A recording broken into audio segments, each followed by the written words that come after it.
¿qué tal, estimados estudiantes de la carrera de Ingeniería Forestal? Esto es un video concerniente a la materia de sanidad forestal. Estamos en la clase número 1 y yo soy su catedrático, el ingeniero Jesús Prados Coronado.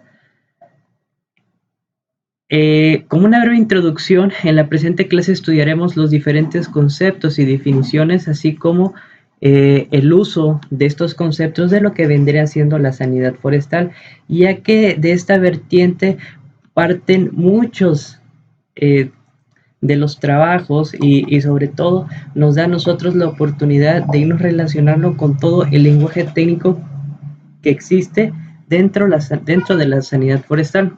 Bueno, sin más, vamos a comenzar y vamos a comenzar con la definición de lo que vendría siendo la sanidad forestal. La sanidad forestal es la disciplina cuyo objetivo es estudiar y analizar la salud de los ecosistemas forestales, principalmente en las tres partes que componen un árbol. Recordando un poco acerca de la materia de anatomía de la madera, recordemos que las tres partes principales que componen un árbol son la raíz, el tallo y lo que vendrían siendo las ramas, y esto es entendido como una herramienta de corrección ante los sucesos que ponen en peligro la supervivencia de los bosques o el equilibrio dinámico de los mismos, ya que pueden ir mermando con el tiempo en lo que vendrían siendo su desarrollo, como lo son sus crecimientos. Bueno, para seguir tenemos el plaga. Una plaga forestal es cualquier organismo vivo que puede causar daños a las plantas, los árboles o los bosques o a los productos forestales. Aquí recalcando principalmente es que, y lo iremos viendo a través del curso, también existen plagas que una vez que la madera está cerrada, también suelen atacar a la madera cerrada. Bueno, tales organismos pueden ser insectos, arañas, hongos, bacterias, virus, malas hierbas, incluso algunas malas hierbas leñosas. Otro tipo, y también podemos de alguna manera decir otro tipo de vida silvestre, pero comúnmente estos se presentan en lo que vendrían siendo los insectos y también un poco de plantas parasitarias como el muérdago. Las plagas pueden incidir negativamente en el crecimiento y el vigor de la supervivencia de los árboles y disminuir el rendimiento y la calidad de los productos madereros y no madereros. El vigor. El vigor se caracteriza por la capacidad de crecimiento de la planta, medido contra la superficie foliar y el grosor del tallo. Esto lo analizamos mediante la observación de las características físicas de la planta. Entre ellas se encuentra, podemos ver la altura, el diámetro, el tamaño de la copa, la coloración de la superficie foliar.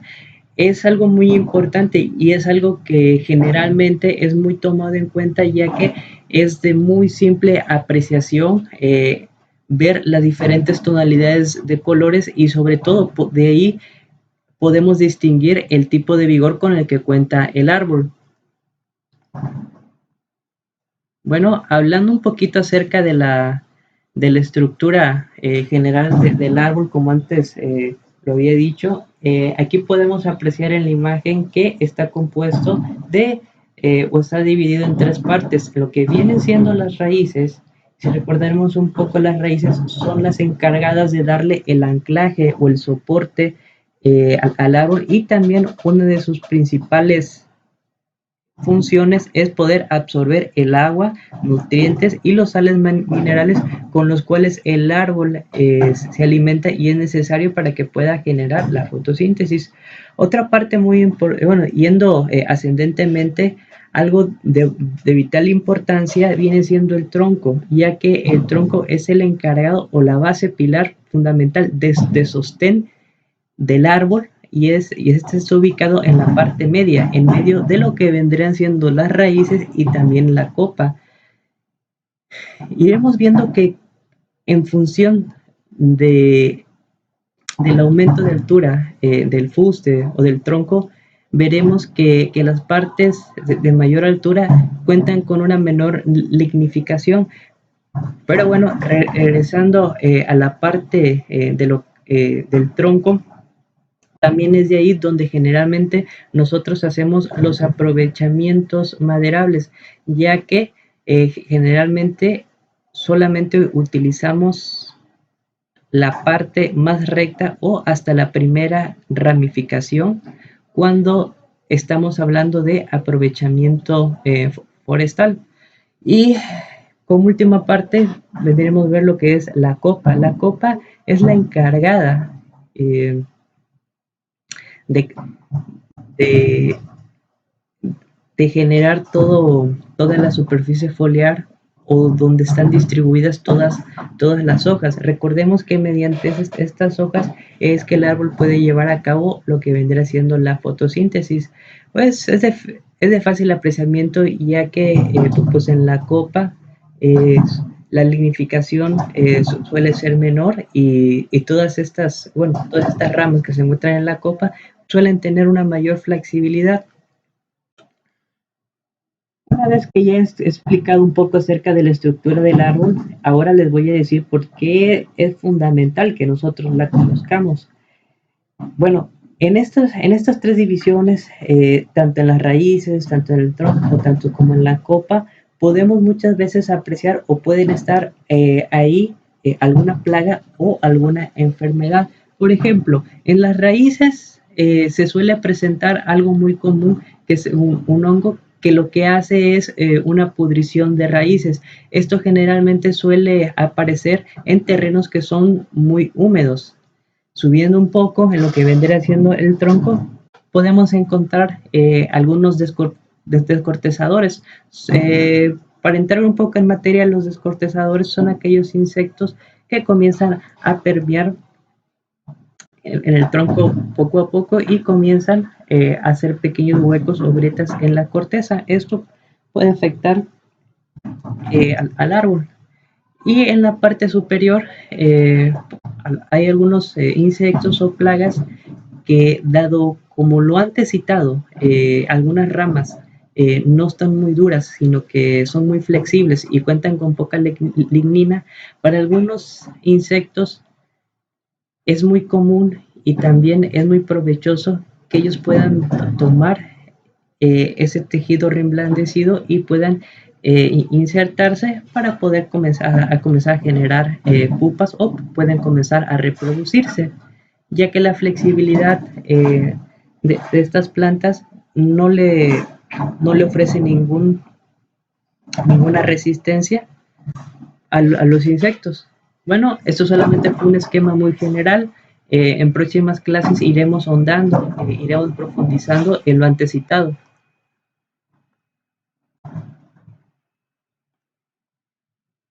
Ahora, hay algo muy importante. A ver. Ok. Ahora, hay algo muy importante también que nosotros debemos de conocer, y es el monitoreo.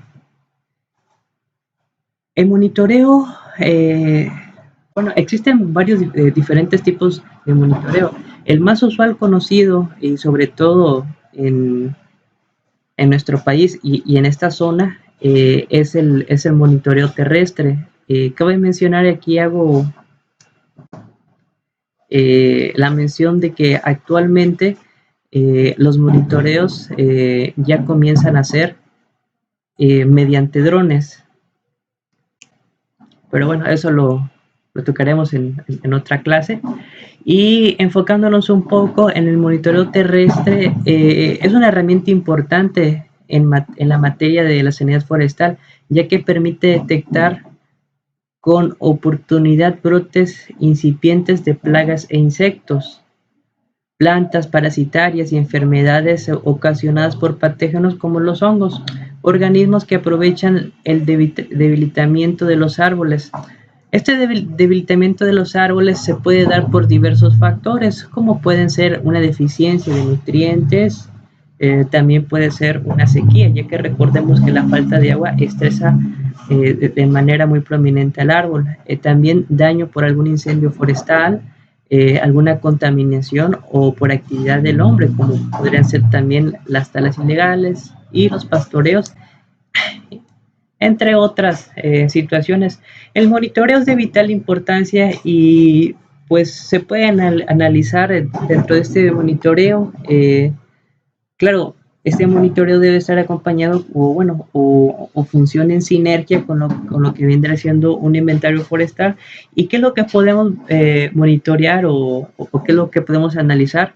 Principalmente, créanme que hacer un monitoreo exhaustivo o detalloso suele ser muy complicado, así que generalmente los datos que se suelen recabar en campo suelen ser, por ejemplo, el vigor del árbol, tal vez de que si presenta algún síntoma, esto lo podemos ver tal vez en el color de la corteza.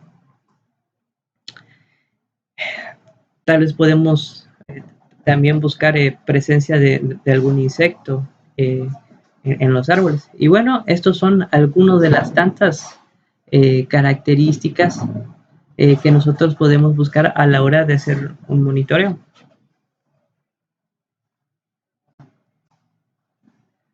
Enfermedad.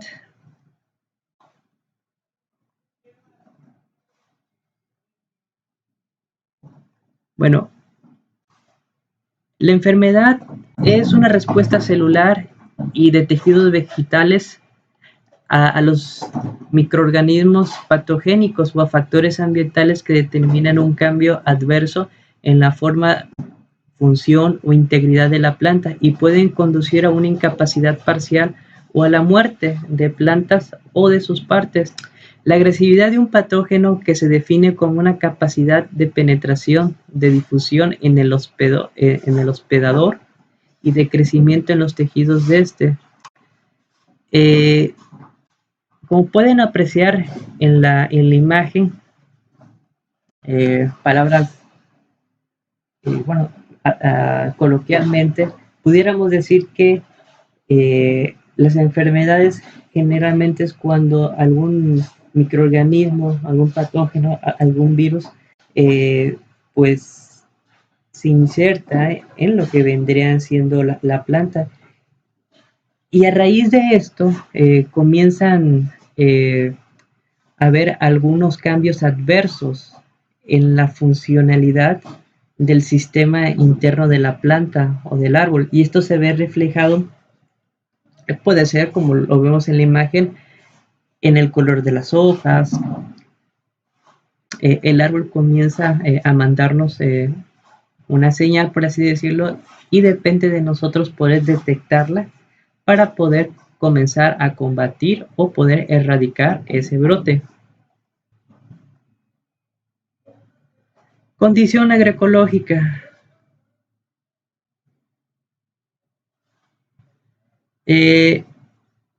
Son los factores que se encuentran en el entorno, como se aprecia en la imagen. Pueden ser el suelo, la precipitación, la altura sobre el nivel del mar, entre otros tantos.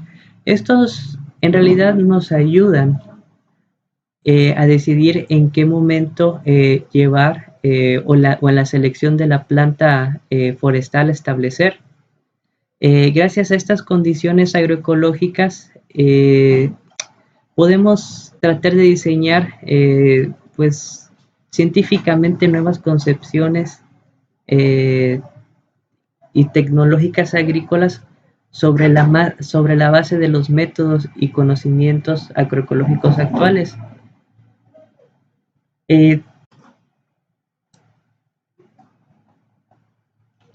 También, bueno, como se aprecia en la imagen, podemos ver que son todas estas condiciones o son las que generalmente se le conocen como condiciones in situ. ¿Por qué es de vital importancia esto? Bueno, muchachos, miren, nosotros nos encontramos en una zona tropical, la cual es muy utilizada para lo que vendrían siendo las plantaciones forestales comerciales. Estas condiciones agroecológicas cumplen una función vital a la hora de del crecimiento o el desarrollo de los individuos. Por ejemplo, los eucaliptos o las plantaciones de eucalipto, como ustedes saben, el eucalipto es proveniente de Australia. Pero hay diferentes tipos de eucalipto. Cerca de los años 90, cuando por primera vez vino la primera plantación o el primer establecimiento de plantaciones forestales comerciales en la zona, el cual creo que fue Plan Fosur. Ellos trajeron diferentes tipos de eucalipto y se dieron cuenta que no todos los eucaliptos tenían un buen desarrollo. Actualmente las plantaciones de eucaliptos que hay es el Urograndis o el Urophila. Pero en función de estas condiciones es que nosotros podemos tener una apreciación del desarrollo que pudieran tener los árboles. Cuando nosotros buscamos algún tipo de árbol y estamos interesados, podemos apreciar en su ficha técnica, según sea, cuáles son las condiciones mínimas que estos necesitan y cuáles son las condiciones idóneas. Bueno, estas condiciones son las que basen y sobre todo influyen en el desarrollo de los árboles o de las masas forestales, tomando en cuenta algo muy importante. Por ejemplo, para el caso de la precipitación, recordemos que nosotros contamos con una precipitación cerca de 2.200 milímetros anuales. Lógicamente es necesario que si nosotros vamos a introducir alguna especie, esta especie tiene que por al menos poder resistir esa precipitación para que no le afecte de manera negativa en su desarrollo. Asimismo, otra condición que hay que tomar muy en cuenta es el tipo de suelo. Pero bueno, eso lo iremos viendo a lo largo del curso. Control químico. El control químico se basa en el uso de sustancias tóxicas o venenosas para las plagas en cuestión. Cuando se aplican pesticidas químicos para proteger las plantas de plagas o enfermedades o el crecimiento excesivo de malas hierbas, se habla de productos fitosanitarios. Por supuesto, es importante que la planta que requiere de protección no sufra por los efectos tóxicos del producto utilizado. Los pesticidas químicos suelen utilizarse para control de enfermedades, plagas o malezas. Los pesticidas se agrupan en 5 categorías principales según el fin para el que normalmente se aplican. El primer grupo son los fungicidas, utilizados para combatir hongos. Luego están los herbicidas, que se utilizan contra las malezas. Los herbicidas suelen ser absorbidos por las hojas o las raíces de la hierba y la destruyen.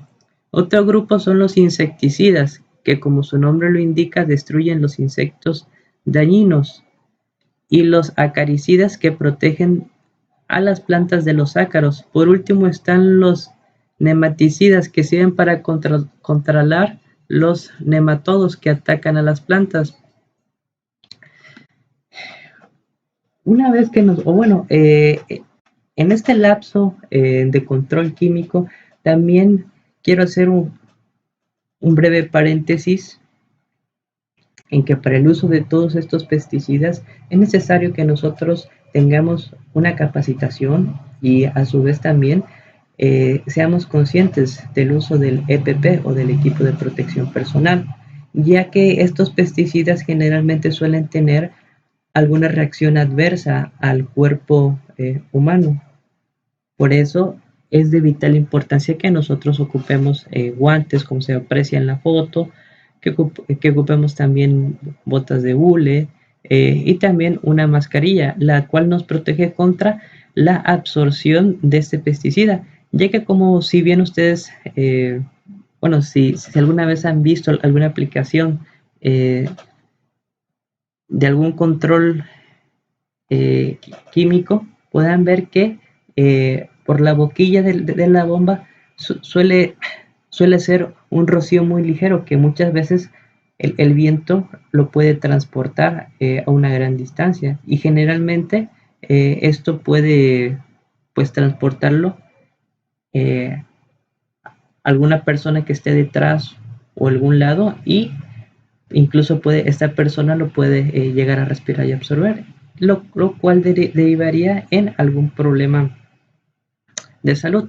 Bueno, siguiendo con esto, tenemos el control manual o cultural. Este control consiste en la utilización de las prácticas agrícolas ordinarias o algunas modificaciones ellas con el propósito de contribuir, prevenir los ataques de los insectos, hacer el ambiente menos favorable para su desarrollo, destruirlo o disminuir sus daños. En general no se trata de medidas tomadas de improviso ante la presencia de plagas, sino que por el contrario normalmente responde a una planificación previa dentro de dentro de un proceso normal de producción agrícola.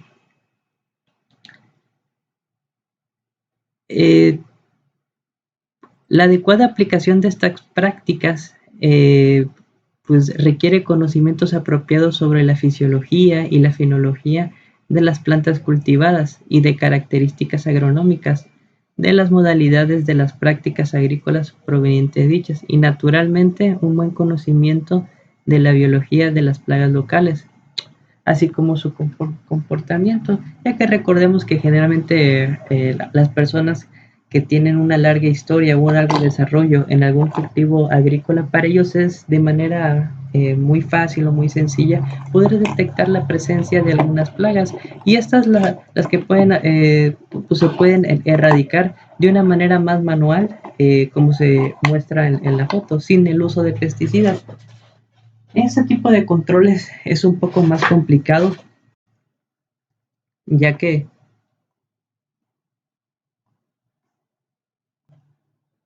este tipo de controles es un poco más complicado, ya que exige que la persona tenga cierta experiencia. Asimismo, también es mucho más cansado y es un control mucho más minucioso. Lo favorable de este control es que cuando este control se aplica, podemos reducir el uso de los agroquímicos, lo cual también suele ser muy beneficioso. También cabe mencionar que este tipo de control se aplica para lo que vendrían siendo eh, cultivos no plantados en grandes superficies, ya que ir planta por planta eh, o pues sí es algo tardado.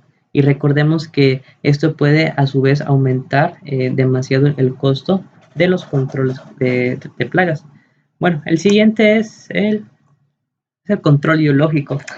Este se define como una actividad en la que se manipulan una serie de enemigos naturales, también llamados depredadores, con el objetivo de reducir o incluso llegar a combatir por completo a parásitos que afectan a una plantación determinada.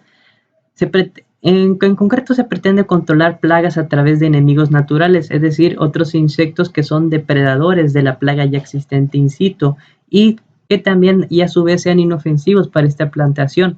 El método de control biológico puede ser muy eficaz. Hay que considerar algunos puntos en la utilización de enemigos naturales cuando lo vamos a utilizar para protección de una plantación. Y lo primero que debemos de hacer es definir bien el parásito que afecta el cultivo, ver qué plaga como tal está incidiendo o está afectando a la masa forestal o al cultivo que nosotros queramos proteger. Partiendo de esto, tenemos que identificar el enemigo natural. Tal vez incluso podemos llegar a hacer, podemos llegar a introducir algún insecto que no es de la zona. También tenemos que hacer una estimación de la población del parásito y a su vez una estimación de la población del enemigo natural. Y elegir el enemigo o el depredador correcto nos ayudará a nosotros a crear un balance, porque como tal la plaga nunca va a desaparecer. pero bueno, como es de común apreciación, podemos ver que los insectos que generalmente tienen una temporada o dependiendo de su ciclo, cuando su población va a la alza. Cuando nosotros introducimos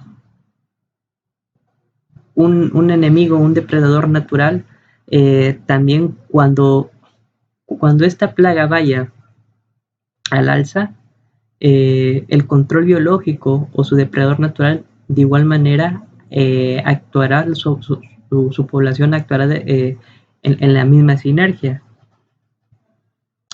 ya que recordando un poco los comportamientos naturales básicos es a mayor comida, mayor población. Bueno, y en la foto podemos apreciar un insecto, una catarina, devorando una plaga. Protección forestal. La protección forestal es una rama de la silvicultura que se ocupa de la prevención o mejora del bosque y la prevención y control del daño al bosque por causas naturales o causadas por el hombre. Un ejemplo puede ser el fuego, los animales, insectos, los hongos, las plantas nocivas y condiciones climáticas adversas. Esta protección forestal también tiene un estatus legal y en lugar de protegerse solo de las personas que dañan los bosques se considera más amplia e incluye también la patología forestal. Como dato, en los países alemanes la protección forestal se centran en los factores bióticos y abióticos que no están relacionados con la delincuencia.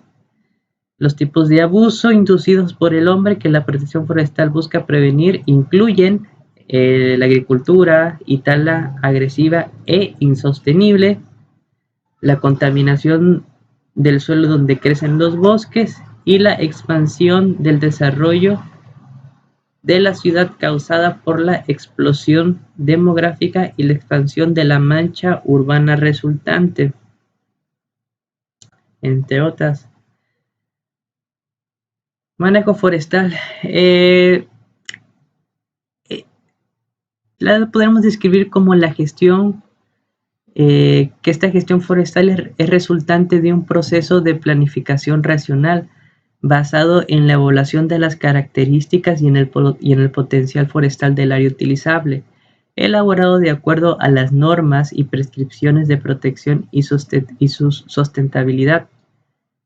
Se trata del uso responsable del bosque, las actividades y prácticas aplicables para el rendimiento sostenible, la reposición y el mejoramiento cualitativo y cuantitativo de los recursos y el mantenimiento del equilibrio del ecosistema.